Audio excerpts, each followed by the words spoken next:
পকিবলৈ এনেকুৱা এখন দা ল'ব লাগিব আৰু এই মাজে মাজে চাহৰ শাক এটা উলিয়াই দিব লাগিব। এনেকৈ কলম দিয়ে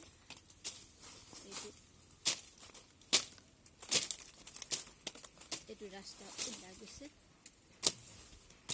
গলি, এইটো এটা গলি।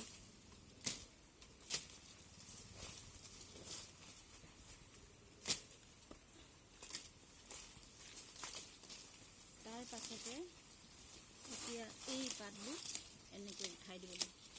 যিমান পাত আছে এই অক্সিজেন পাবৰ কাৰণে এই পাতবোৰ ছিঙি দিব লাগিব। তেতিয়া চাহে সোনকালে কলি পেলাব। এতিয়া মাৰ্চৰ পৰা আকৌ চাহপাত টুকিব, পাত টুকিব।